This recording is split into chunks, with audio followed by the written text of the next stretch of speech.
Operations at Hong Kong airport returns to normal after problems caused by tech outage. The observatory will issue the #1 warning signal later tonight. At least 11 people are killed after a bridge collapsed in China's Shanxi province.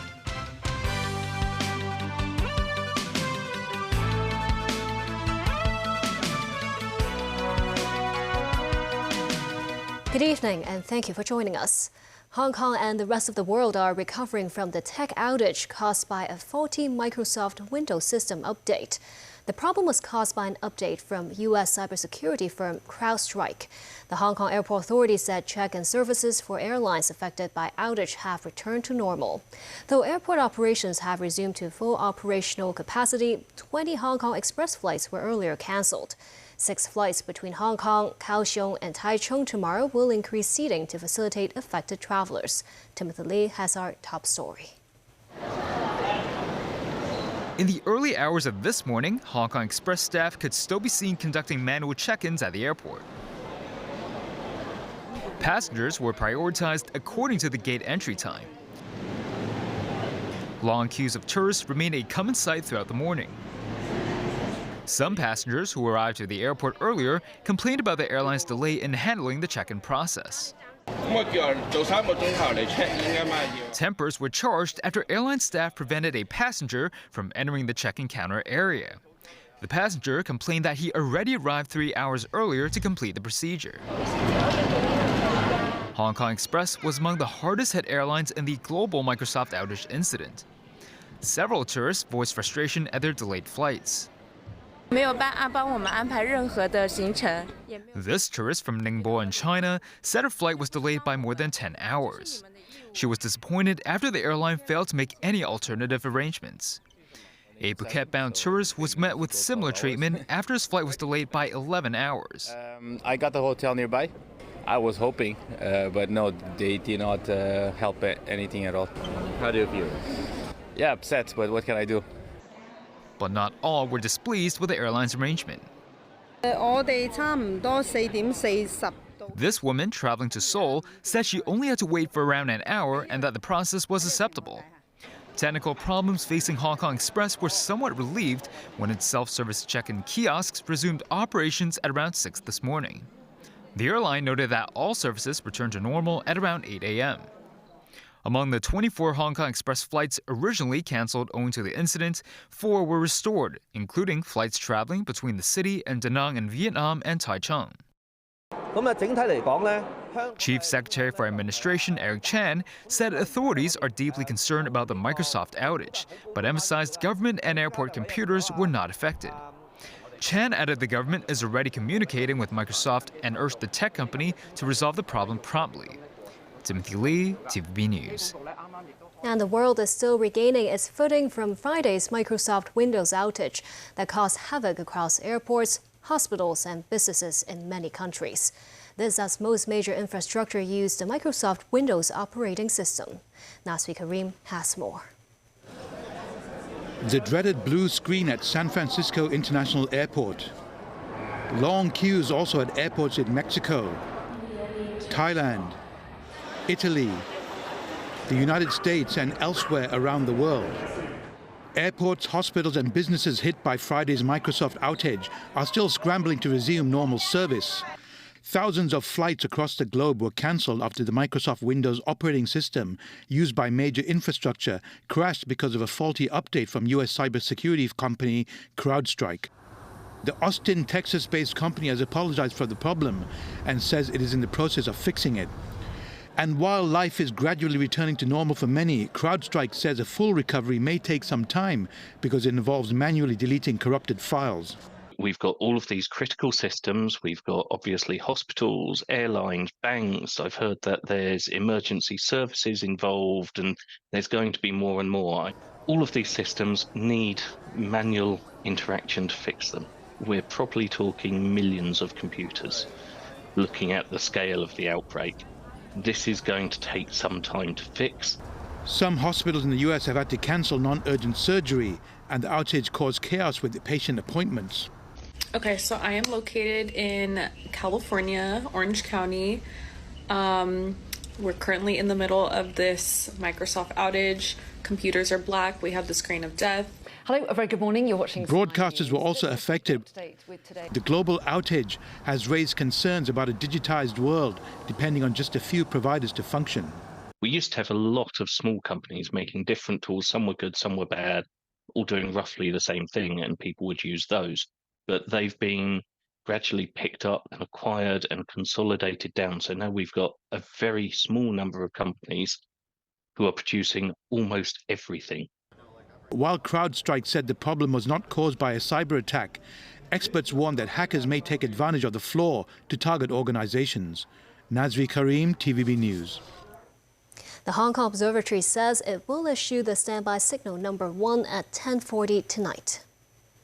The forecaster said the tropical depression over the central part of the South China Sea still has a relatively loose structure. According to the present forecast track, the system will adopt a more northwesterly direction and move towards the area around Hainan Island and intensify gradually. The observatory predicts there will be squally showers and thunderstorms over the next 2 days. Hong Kong, Guangzhou, and Macau will co-host the 15th National Games next year. The Hong Kong government plans to recruit 10,000 volunteers for the event. Helen Chen reports. In November next year, Hong Kong, Guangzhou, and Macau will collaborate and jointly host the National Games. Speaking at the launching ceremony of the volunteer program for the Games this morning, Chief Secretary for Administration Eric Chen said it is not realistic for athletes to queue up and cross the borders to compete like normal travelers, which is why better arrangements such as prior registrations need to be made. He added that discussions with mainland authorities will be held soon. He said construction work on the Kai-Tak Sports Park will also be completed before the National Games. He added tests are being run on the park, especially in terms of crowd control and actual use of the venue. As preparations are underway for the co-host cities, a large number of volunteers will also be needed.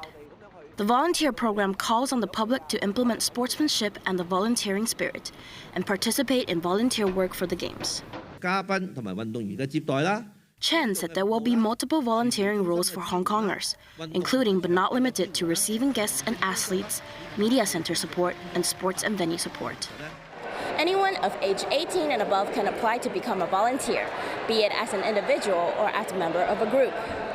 The application period commences today and ends on September 20th. Helen Chen, TVB News. Hong Kong has many old buildings, but it is sometimes a challenge to redevelop them because it requires bringing enough landlords together to agree on a rebuilding project. Recently, the compulsory sale application threshold for old buildings in Hong Kong was lowered, which makes it easier for aged buildings and older neighborhoods to be redeveloped. But concerns remain over the interest of minority owners. Secretary for Development Bernadette Lin said support centers will be set up for these minority owners. To expedite redevelopment work of old and run-down buildings, the government has amended the law to relax the compulsory sale application threshold. For private buildings aged 50 or above, the required minimum proportion of owners agreeing to the sale will be reduced from 80% to as low as 65%. Secretary for Development Bernadette Lin said today there are about 6,000 such aged buildings. After the relaxation of the threshold to 80% from 90% a few years ago, the number of compulsory sale applications jumped fourfold. She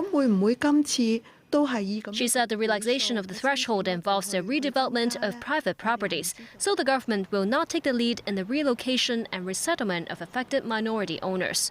But a support center will be set up next month to provide assistance to them, including property valuation services.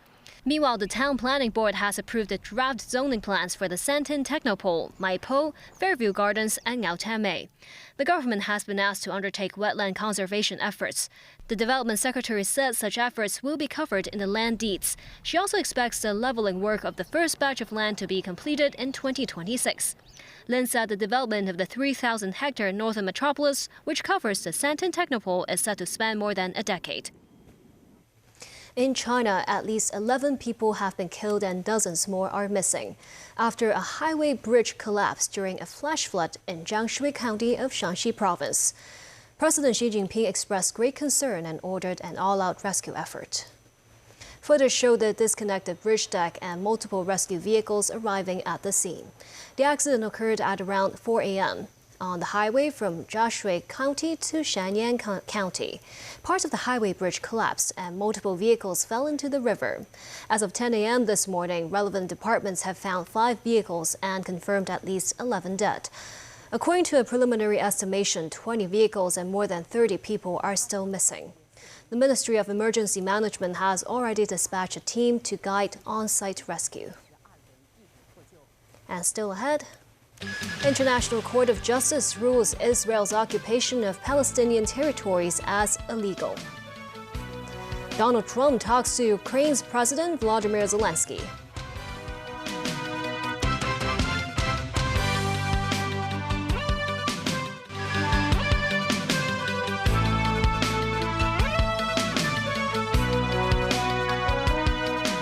Welcome back. Israel's latest attacks on Gaza's refugee camp has resulted in more Palestinian deaths. It comes hours after the International Court of Justice, in a landmark opinion, said Israel's occupation of Palestinian territories is against international law. David Garrett reports. Many brought to the hospital in central Gaza were already corpses. They could not be saved. Health officials say 7 of the dead were killed in an airstrike on the Nuseirat refugee camp. The desperate scenes outside the emergency department have been an almost daily occurrence since October. As morning broke, funerals were held for at least a dozen.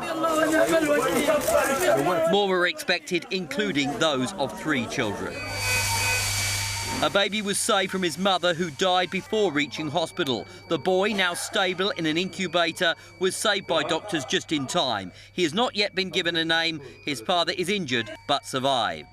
The latest lethal Israeli strikes came after the International Court of Justice says Israel's occupation of Palestinian territories is against international law. The vote of the judges concluded Israel should stop settlement activity in the West Bank and East Jerusalem and should end its illegal occupation of parts of Gaza. By 11 votes to 4, is of the opinion that the State of Israel is under an obligation to bring to an end its unlawful presence in the occupied Palestinian territory as rapidly as possible. By 14 votes to 1, is of the opinion that the State of Israel has the obligation to make reparation for the damage caused to all natural or legal persons concerned in the occupied Palestinian territory. The court's decision is not legally binding, but Palestinian leaders called the unlawful opinion a watershed moment and believe it can put pressure on Israel's backers. No money, no arms, no trade, no nothing. No actions of any kind of support to support Israel's illegal occupation. All UN member states are obliged by law to end Israel's presence on the territory of Palestine. That is what international law requires, no more, no less. The Israeli Prime Minister called the ICJ's decision lies. It increases already intense pressure on Benjamin Netanyahu, who was seen with troops in Gaza this week. Israel is also being criticised by a United Nations humanitarian group that says airstrikes must end. The High Commissioner for Human Rights stresses once again that the violence must end. There must be a ceasefire and the hostages must be released. Reconstruction of Gaza must begin.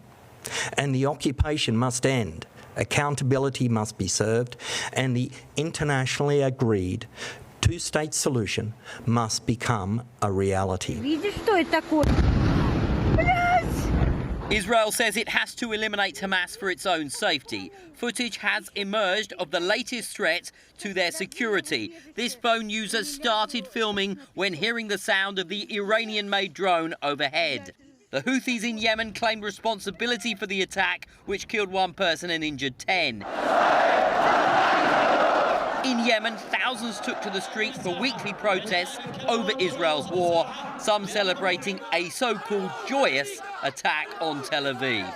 David Garrett, TVB News.